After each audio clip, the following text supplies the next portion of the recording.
Hey guys, in this episode of Photodope we're covering a recent fashion shoot I had with Reese. We did some Strobist stuff and some outdoor stuff, and we're going to go over some gear, lighting and modifiers, camera settings, and my approach to shooting. Check it out.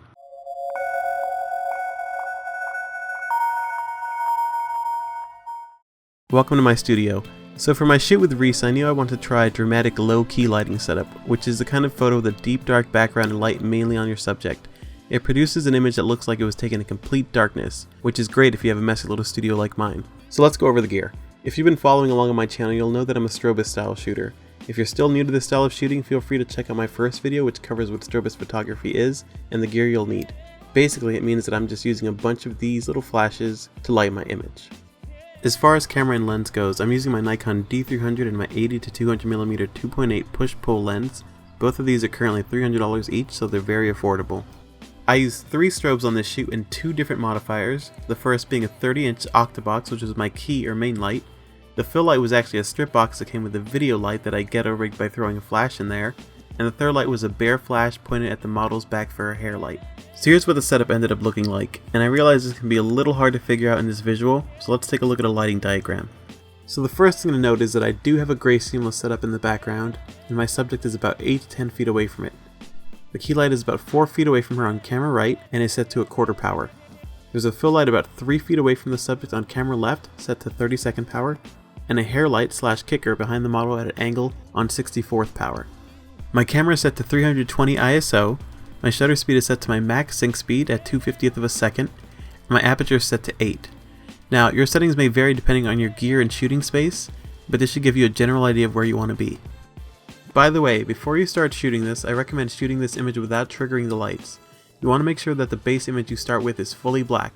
If you take a test shot and it looks like this, you need to either raise your aperture or turn off any light that might be influencing your scene.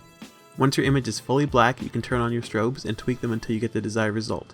It should look like this. Once you've got your lights set up, you can pretty much keep shooting as long as your subject doesn't move too much. Reese did move out of that backlight on occasion, but it was something I was okay with because there's plenty of separation from the subject and background without it. I should mention though that if you try this setup, you may want to use a grid on that hair light because if you're using something like a 50mm lens, you may introduce some lens flare. I didn't really need it because I was so far away. I shot these at about 150mm on my lens and about 10 feet away.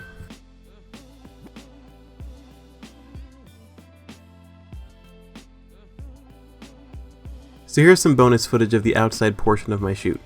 For this look, I basically lucked out because it was an overcast day, but whenever I shoot outside I try to find a shady spot to shoot in where the lighting is very even. When you shoot outside, like under a tree or something, you tend to get speckled light, which looks terrible. So whenever you get a consistent exposure in your photo, you'll be better off.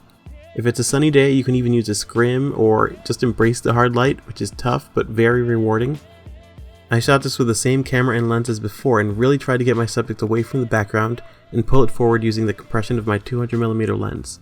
Now, I know we haven't really covered lens compression, but we will in the future episode. For now, just realize that when you use a long lens, you're essentially making that background look closer than it really is. By the way, I just want to point out the locations we're shooting in. In this video, I never left the block my studio's on. In fact, we're probably only 50 feet away from my studio at max. You can literally shoot anywhere.